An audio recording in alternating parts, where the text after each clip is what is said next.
Évangéliste Maurice, Alléluia. Nous allons parler aujourd'hui les piliers de la sorcellerie familiale. Les piliers de la sorcellerie familiale. Voici les caractéristiques pour savoir. Alléluia. Il y a la méchanceté. Si vous voyez la méchanceté, la rancune, la concurrence, la rivalité, la jalousie, l'amertume, les mauvais œils, la pauvreté, la souffrance, les accusations, etc. Là aussi, vous allez savoir qu'il y a quelque chose dedans. C'est-à-dire, ce sont les piliers de la sorcellerie familiale, etc. Alléluia. Il y a beaucoup d'autels tels que les autels sataniques, les autels diaboliques, les autels de limitation, les autels de stagnation, les autels de... etc. L'autel de limitation peut vous laisser évoluer, mais ça va vous bloquer à certains niveaux. Alléluia. Les autels sataniques vous empêchent d'évoluer. Et leur souci est que vous restez sur place, tout en tournant en rond. C'est pour ça qu'il faut avoir une vie de prière pour savoir tout cela.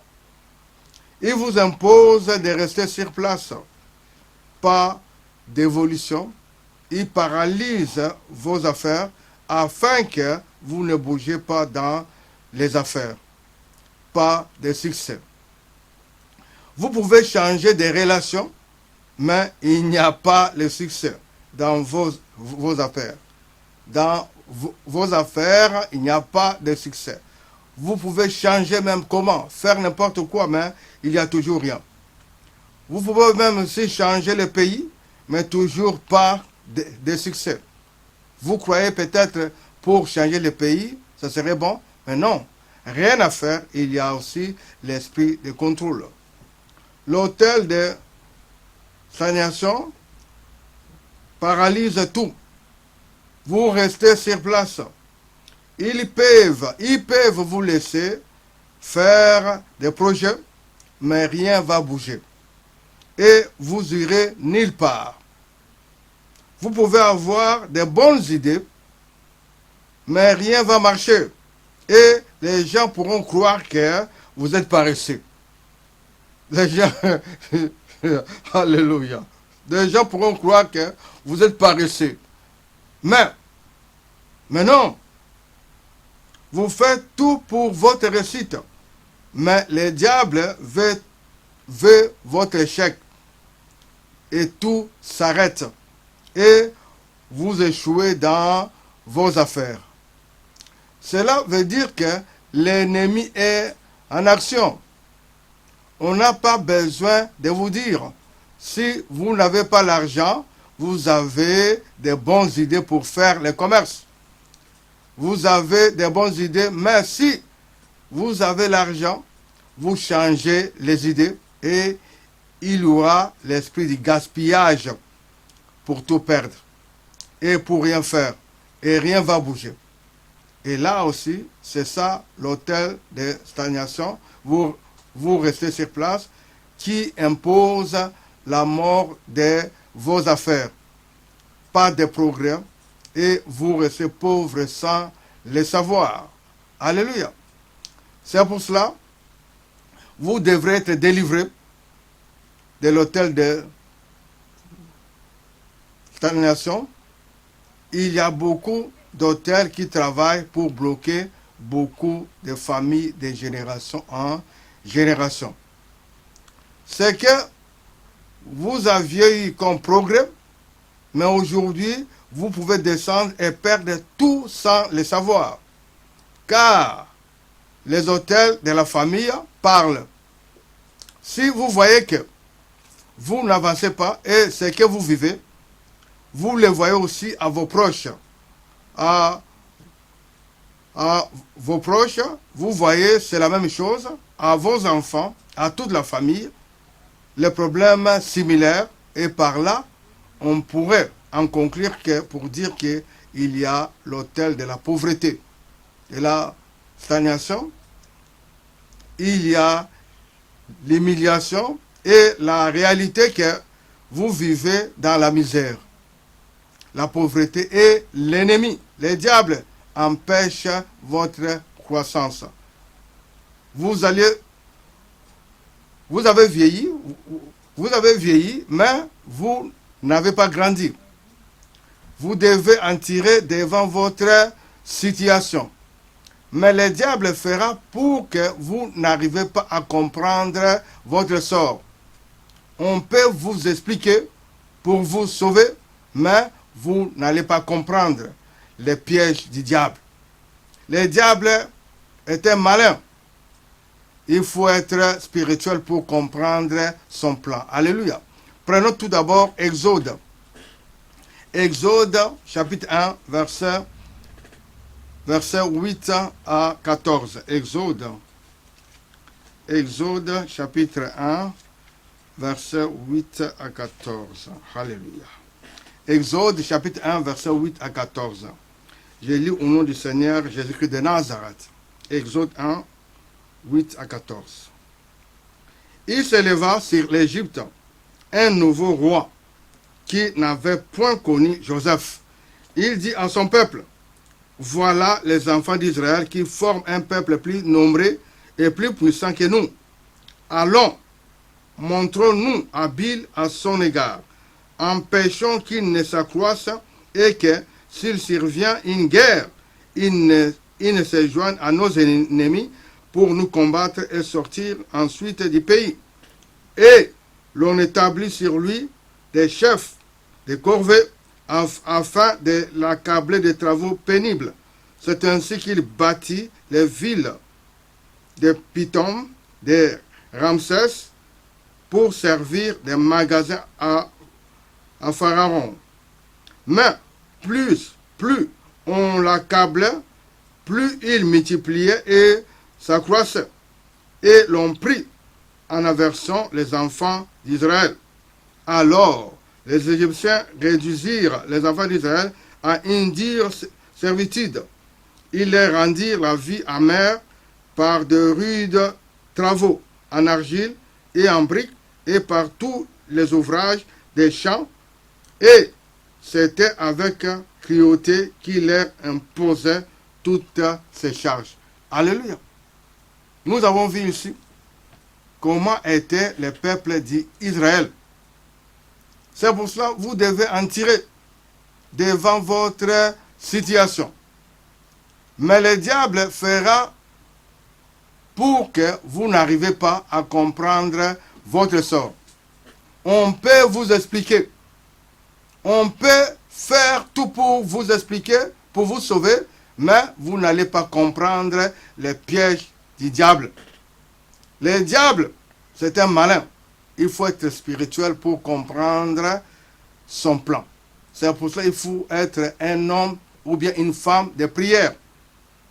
Dans le spirituel, les gens voient avec les yeux spirituels. Ils savent si vous êtes puissant ou pas. Parce qu'ils voient votre étoile. Il y a tout, votre vie dans votre étoile. C'est pour cela que le monde spirituel vous impose l'autel pour rester sur place, pour que vous ne puissiez pas grandir dans vos affaires. Et vous restez pauvre afin de rien faire dans la vie. Votre étoile leur dérange. C'est pour cela qu'il faut être spirituel avec Dieu pour connaître les choses spirituelles, pour le combat spirituel avec une vie de prière intense. La croissance doit être là à votre façon de parler, d'agir. Les gens vont voir que vous êtes grand en mentalité et en spiritualité. C'est pour cela que nous devons veiller sur notre croissance spirituelle. Nous devons veiller sur ça. Le premier Adam avait échoué et le deuxième Adam a la puissance. Né comme bébé, son nom est Emmanuel. Prophétie de savoir, on l'appelle Emmanuel, c'est-à-dire Dieu avec nous. C'est pour cela, votre croissance d'aujourd'hui peut vous aider de ce que vous serez demain. C'est pour cela, être avec Jésus-Christ de Nazareth pour avoir la vie éternelle. Vous devez être fort, avoir une vie de prière tous les jours. C'est pour cela que nous devons évoluer. Nous devons bien gérer nos affaires, notre vie chrétienne. C'est pour cela que vous devez gérer ce qui est petit en vous et demain, ça serait grand. Alléluia. Il faut croître. Il faut grandir avec Jésus-Christ de Nazareth. Vous devez apprendre avec l'habitude de lire la parole de Dieu. Vous devez écouter. Et aussi, si quelqu'un vous parle de la correction pour votre progrès, vous devez suivre. Et la croissance dépend de ce que vous apprenez pour votre progrès. De votre fréquentation avec la parole de Dieu. Et vous devez corriger vos erreurs aussi pour s'avancer. C'est pour cela qu'il faut être toujours à l'écoute. Notre croissance dépend de ce que nous mangeons, de notre fréquentation, de l'environnement, de ce que nous écoutons comme message. Alors, il faut faire les choix pour votre progrès. Alléluia. Prenons Luc 2, verset 52. Nous lisons Luc, Évangile selon Luc, chapitre 2. Évangile selon Luc, nous lisons verset 52. Alléluia. Évangile selon Luc, chapitre 2, verset 52. J'ai lu au nom du Seigneur Jésus-Christ de Nazareth. Et Jésus croissait en sagesse et en stature et en grâce devant Dieu et devant les hommes. Alléluia. Jésus homme. Jésus était ici sur terre. La parole de Dieu nous parle. Et Jésus croissait en sagesse, en stature et en grâce devant Dieu et devant les hommes.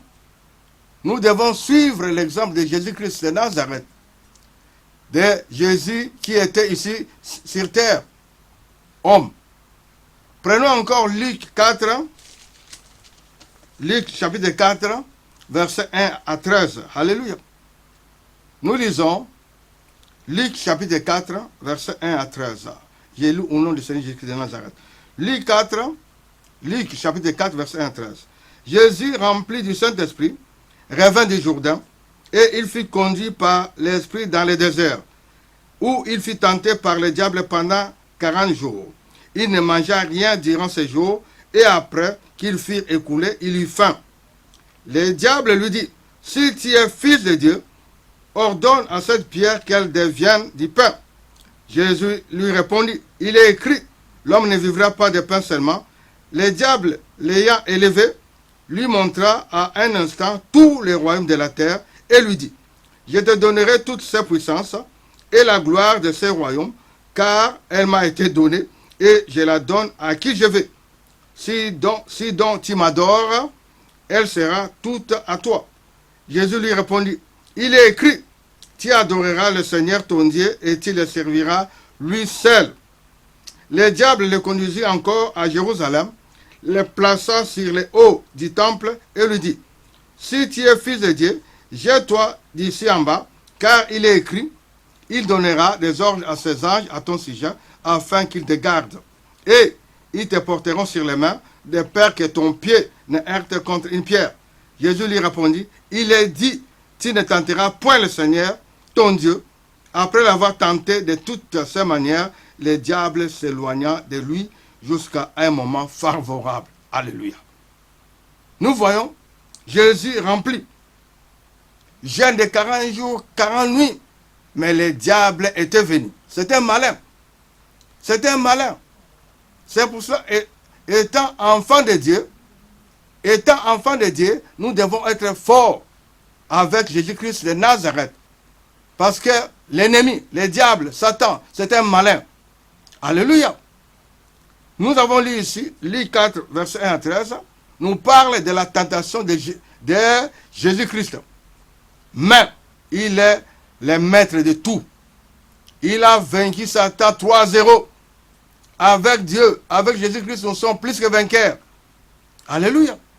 Avec Jésus-Christ. C'est pour cela qu'il faut être fort. Les diables, non. Ils cherchent par tous les moyens. Mais avec Jésus-Christ de Nazareth, nous sommes plus que vainqueurs. L'intelligence est là pour gérer et pour résoudre les problèmes. Mais la sagesse avec Dieu nous aide. Et nous donnons, et la sagesse avec Dieu nous donne la capacité de quitter les problèmes et s'empêche aux équations d'arriver dans nos vies. La sagesse divine nous donne des révélations divines. Mais la sagesse de Dieu, ce n'est pas de l'homme, mais de Dieu. Si votre sagesse est divine, si votre sagesse est de Dieu, alors là, vous aurez des relations divines. Mais la sagesse humaine vient par l'expérience vécue et on apprend en corrigeant les erreurs faites. C'est pour ça, frères et sœurs, il faut être fort avec Jésus-Christ de Nazareth. Il faut apprendre auprès des autres, comme les pays développés ont été avant des pays sous-développés. Et ils ont travaillé dur pour corriger et viser la réussite. Il faut faire attention de ce que les gens vous donnent. Il faut faire attention. Parce que quelqu'un pourra vous donner une chose la journée, mais la nuit, il vient la réclamer. Et la nuit, ils peuvent profiter pour vous vendre. Nous sommes dans une saison ou période que les parents ne disent plus. Le monde est à l'envers. Un parent doit parler. Un parent doit conseiller les enfants. Alléluia. Si quelqu'un, c'est pour cela qu'il faut être spirituel pour connaître les jeux. Alléluia. C'est que quelqu'un vous parle aujourd'hui, alléluia, comme tu refuses cela, mais un jour, la même parole va vous parler dans votre conscience et ça serait trop tard. Pourquoi vous attendez le pire? Pourquoi? On vous parle, mais vous pensez qu'on ne vous aime pas. Non, non, c'est archi faux. C'est avec amour de Dieu qu'on parle aux gens. Profitez de l'occasion pour apprendre. Dans ce monde, cette saison, quelque chose qui vous intéresse, faites votre choix pour avoir une vie avec le Seigneur Jésus-Christ de Nazareth. Pour votre victoire.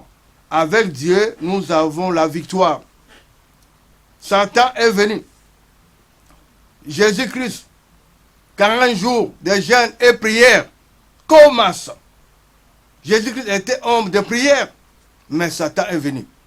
Maintenant, il faut maintenant voir, et nous, voilà, c'est ça. Sans Dieu, on est nul. Il faut être fort avec Jésus-Christ de Nazareth. C'est pour ça qu'il faut marcher avec Dieu jour et nuit. C'est pour ça vous-même aussi, vous allez voir au sein de vous s'il y a des choses comme aussi on a parlé, la méchanceté, la rancune, la concurrence, la rivalité, la jalousie, l'amertume, les mauvais œils, la pauvreté, souffrance et accusation, etc. C'est par là aussi qu'il faut faire attention. C'est pour ça qu'il faut être enfant de Dieu. Cherchez aussi à aider votre famille. Comment? Par la parole de Dieu. Exhortez aussi votre famille. avoir une vie de prière. Parler de Dieu. C'est pour ça que Dieu, il est toujours présent. Dieu, il est là. Il écoute. L'ennemi aussi. Mais avec Dieu, nous sommes plus que vainqueurs. Alléluia, alléluia. Merci, merci. Que Dieu soit loué à jamais. C'était votre humble serviteur, évangéliste Maurice Moubiémé. Alléluia, alléluia. Amen, amen, amen. Alléluia.